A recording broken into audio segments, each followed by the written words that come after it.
Assalamualaikum warahmatullahi wabarakatuh. Perkenalkan, kami dari kelompok 4 akan menjelaskan tentang formulasi dan implementasi kebijakan lingkungan dengan dosen pengampu Ibu Israyeni SEMSI dan anggota kelompok saya. Yang pertama, saya sendiri Adinda Putri dengan NIM 200-666 dan rekan saya Aldi Perdana dengan NIM 200-670. Baiklah, pada pertemuan kali ini kami akan membahas tentang yang pertama, politik ekonomi versus politik ekologi. Yang kedua, desain dan seleksi kebijakan lingkungan. Yang ketiga, model keseimbangan kebijakan lingkungan. Dan yang keempat, taksonomi kebijakan lingkungan.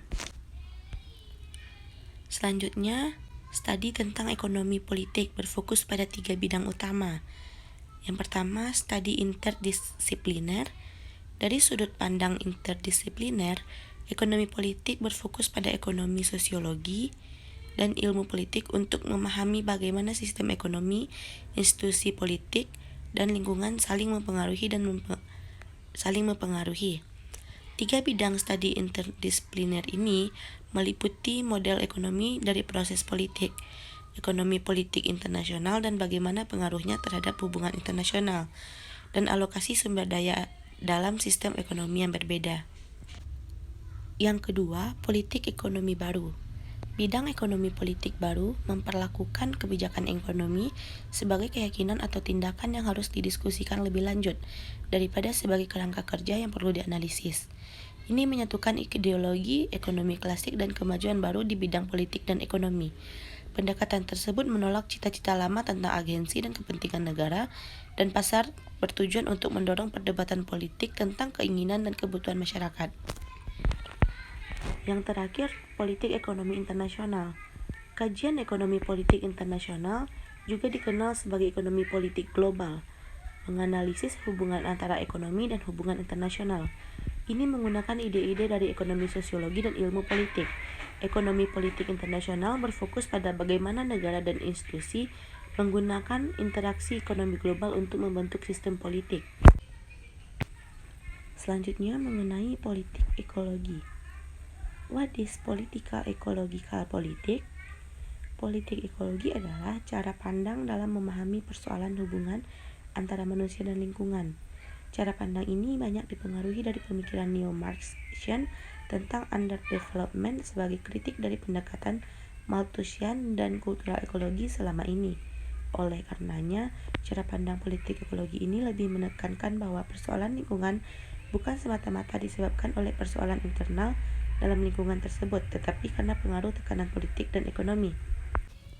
Oleh karenanya, menurut pandangan politik ekologi, konsekuensi pola hubungan manusia dengan alam lebih dipengaruhi oleh adanya pelabelan yang dilakukan oleh kelompok tertentu untuk kemudian dilegitimasi sebagai sebuah kebenaran. Pandangan ini relatif berbeda dengan pandangan kaum ekologi sebelumnya yang memandang relasi manusia dengan alam disebabkan karena tekanan internal seperti jumlah penduduk dan persoalan eksplorasi dan konservasi. Pandangan ekologi aliran Malthusian menyatakan bahwa jika populasi penduduk bertambah, maka kebutuhan terhadap makanan akan bertambah. Dengan keterbatasan sumber daya alam, maka akan terjadi persaingan makanan. Akibatnya, berpotensi terjadinya kelaparan dan eksploitasi berlebihan terhadap lingkungan. Selanjutnya, mengenai kebijakan lingkungan. Kebijakan lingkungan memiliki beberapa elemen tertentu yang diperlukan untuk memenuhi persyaratan. Berikut adalah beberapa penjelasan dan beberapa ide tentang apa saja yang perlu dan ada dalam kebijakan lingkungan. Yang pertama, kesesuaian organisasi. Poin yang tidak benar-benar perlu ditulis dalam kebijakan melainkan adalah sesuatu yang perlu diingat sepanjang penulisan kebijakan. Kebijakan lingkungan harus sesuai dengan dampak lingkungan dari kegiatan Anda. Jika Anda adalah perusahaan yang sangat bergantung pada penggunaan dan pembuangan bahan kimia, maka memiliki kebijakan lingkungan yang difokuskan pada limbah yang dibuat oleh kantin Anda adalah salah. Yang kedua, perbaikan berkesinambungan. Salah satu alasan utama untuk menerapkan sistem manajemen adalah untuk mengidentifikasi proses dalam rangka meningkatkan sistem tersebut. Kebijakan lingkungan diharapkan untuk menyertakan komitmen untuk konsep perbaikan berkesinambungan dalam bagaimana proses Anda mempengaruhi lingkungan. Anda tidak perlu untuk menyatakan bagaimana Anda akan melakukan hal ini. Hanya saja Anda berkomitmen untuk melakukannya. Yang ketiga, pencegahan pencemaran. Komitmen lain yang perlu dimasukkan sebagai bagian dasar dari kebijakan ini adalah komitmen perusahaan Anda untuk mencegah polusi. Sekali lagi, Anda tidak perlu untuk mendokumentasikan bagaimana langkah praktisnya dalam kebijakan, tapi hal ini harus menjadi sesuatu yang dapat dengan mudah Anda delegasikan pada seseorang pada audit. Yang terakhir, mematuhi persyaratan hukum dan lainnya. Komitmen terakhir yang diperlukan dalam kebijakan ini adalah untuk mematuhi semua persyaratan hukum dan lainnya yang terkait dengan aspek lingkungan Anda. Aspek lingkungan adalah cara mengidentifikasi bahwa Anda berinteraksi dengan lingkungan dan Anda perlu untuk setuju bahwa Anda akan bertemu hukum atau ketentuan lainnya yang berhubungan dengan ini. Selanjutnya akan dijelaskan oleh rekan saya Aldi Perdana. Kepada Aldi Perdana dipersilahkan. 3. Mode keseimbangan kebijakan lingkungan. Model keseimbangan kebijakan lingkungan seiring dengan berjalannya waktu dalam pelaksanaan pembangunan di Indonesia diharapkan dapat berkelanjutan. Meski dalam kenyataannya, pembangunan di Indonesia tak jarang masih lalai dalam memperhatikan kelestarian lingkungan. Oleh karena itu, mengingat pentingnya pembangunan berkelanjutan, maka diperlukan upaya-upaya yang diharapkan dapat menjadi pembuka jalan dalam mendukung dan melestarikan pembangunan berkelanjutan yang berwawasan lingkungan di Indonesia. Terdapat beberapa hal pokok yang penting yang semestinya diperhatikan dalam pelaksanaan pembangunan dan pemanfaatan sumber-sumber alam yang dapat diperbaharui, yaitu sebagai berikut. 1. Generasi yang akan datang harus tetap mewarisi suatu alam yang masih penuh sumber kemakmuran untuk dapat memberi kehidupan kepada mereka. 2. Tetap adanya keseimbangan dinamis di antara unsur-unsur yang terdapat di alam. 3. Dalam penggalian sumber-sumber alam harus tetap dijamin adanya pelestarian alam.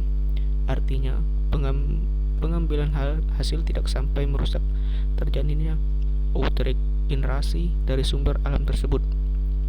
4. Perencanaan kehidupan manusia hendaknya tetap dengan lingkungan dan terciptanya kepuasan baik fisik, ekonomi, sosial maupun kebutuhan spiritual.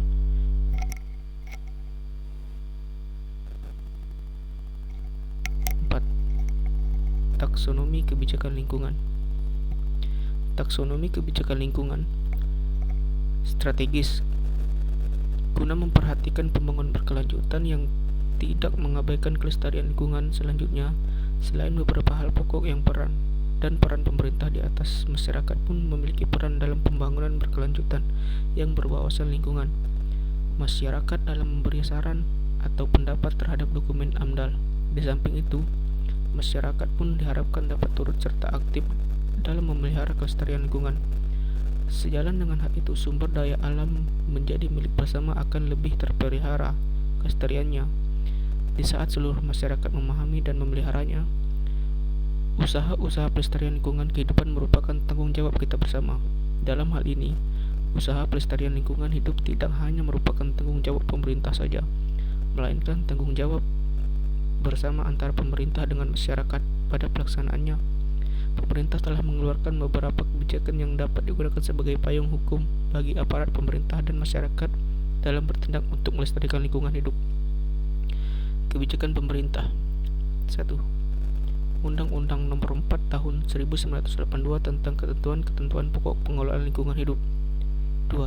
Surat Keputusan Menteri Perindustrian Nomor 14 148 11 SK 4 1985 tentang pengamanan bahan beracun dan berbahaya di perusahaan industri. 3. Peraturan Pemerintahan Indonesia Nomor 29 Tahun 1986 tentang analisis mengenai dampak lingkungan hidup. 4. Pembentukan Badan Pengendalian Lingkungan Hidup pada tahun 1991. Selain itu, usaha-usaha pelestarian lingkungan hidup dapat dilakukan dengan cara-cara berikut: melakukan pengelolaan tanah sesuai kondisi kemampuan lahan, serta mengatur sistem irigasi atau drainase sehingga aliran air tidak tergenang. memberikan perlakuan khusus kepada limbah, seperti diolah terlebih dahulu sebelum dibuang agar tidak mencemari lingkungan. Melakukan reboisasi pada lahan-lahan yang kritis, tandus, dan gundul, serta melakukan sistem tebang pilih atau tebang tanam agar kelestarian hutan, sumber air, kawasan pesisir, pantai, dan fauna yang ada di dalamnya dapat terjaga. Menciptakan dan menggunakan barang-barang hasil industri yang ramah lingkungan. Melakukan pengawasan dan evaluasi terhadap perilaku para pemegang hak pengusaha hutan agar tidak mengeksploitasi hutan secara besar-besaran. Sementara itu, sebagai seorang pelajar dan upaya dapat kalian lakukan dalam usaha pelestarian lingkungan hidup, beberapa hal yang dapat kalian lakukan sebagai bentuk upaya pelestarian lingkungan hidup antara lain sebagai berikut. 1. Menghemat penggunaan kertas dan pensil. 2. Membuang sampah pada tempatnya. 3. Manfaatkan barang-barang hasil daur ulang, menghemat penggunaan listrik, air, dan BBM. 4. Menanam dan merawat pohon di sekitar lingkungan rumah tinggal. Di samping itu, usaha pelestarian lingkungan hidup ini harus dimulai dari setiap individu dengan menitik beratkan pada kesadaran dan pentingnya lingkungan bagi kehidupan manusia dan pelestarian alam. Baiklah, sekian presentasi dari kelompok kami. Jika terdapat banyak kesalahan dalam penempatan kata, kami mohon maaf. Sekian dari kami. Assalamualaikum warahmatullahi wabarakatuh.